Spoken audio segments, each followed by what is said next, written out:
You always see the TV versions of CPR.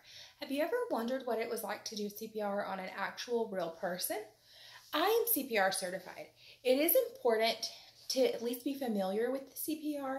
It could mean the difference between the life and death of a family, friend, or even a coworker, children. It's very important to at least be familiar with the tasks. Some of the background information on CPR is according to the MayoClinic.com, CPR, also known as cardiopulmonary resuscitation, is a life-saving technique that's used typically in drowning or heart attacks. Around 75% of cardiac arrests happen at home, so the likelihood that you will be doing CPR on a family or a friend is very, very likely, according to CPRDude.com. According to the Mayo Clinic, CPR can keep oxygenated blood going through to the body and to the brain. Also, according to CPRDude.com, brain death usually starts about 4 minutes in, and by 10 minutes you are completely brain dead with no oxygen going to your brain. Immediately providing CPR can double a person's chance of survival. The sooner the CPR, the better their chances of survival. If the person is awake and breathing, they do not need CPR. It's very, very important to understand that the patient has to be unconscious and not breathing before you administer CPR. The materials that you need for CPR are your hands, your body weight, a mouthpiece if needed. If you don't have a mouthpiece, you don't have to use one because, like I said before, the likelihood of you doing CPR on a family or friend is very, very, very likely that that's what's going to happen. If you don't have a mouthpiece and you don't want to administer breaths, you don't have to do that. According to the American Heart Association, the chest compressions are enough. You don't have to do the rescue breaths. I'm going to start the procedure. First of all, you always want to make sure that the person is unconscious and not breathing. It's very, very important to that. So a couple of ways that you can verify that is to look at the person's chest, see if it's rising and falling. Obviously, if it's rising and falling, the person is breathing. Or you can shake the person and say, hello, hello, are you awake? Are you awake? Are you okay? If they don't answer you, then they're not breathing. The second thing you're going to do is if you are by yourself, you're going to physically dial 911. If you're not by yourself, you're going to tell your partner, call 911.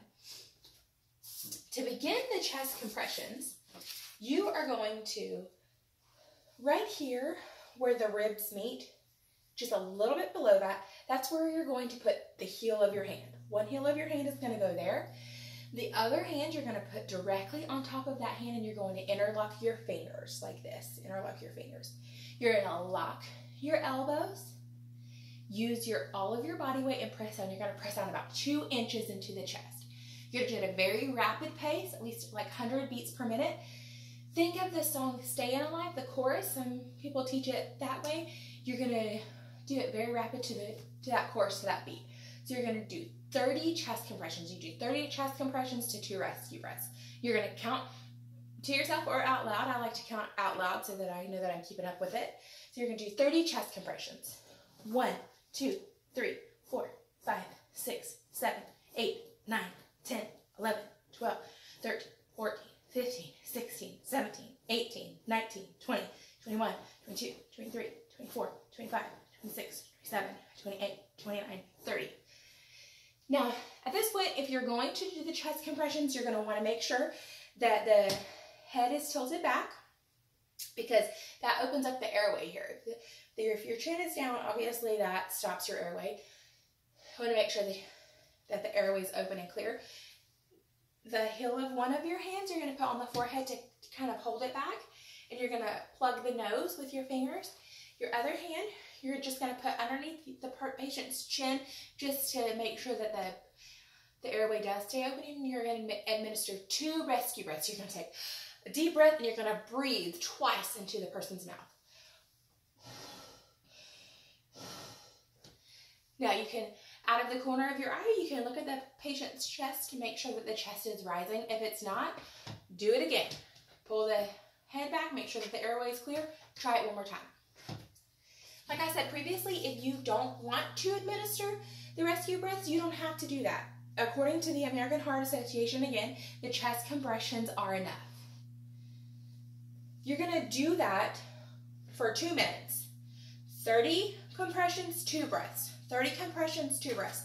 Now, it's important for me to point out that the way that you do this CPR, this is on an adult patient.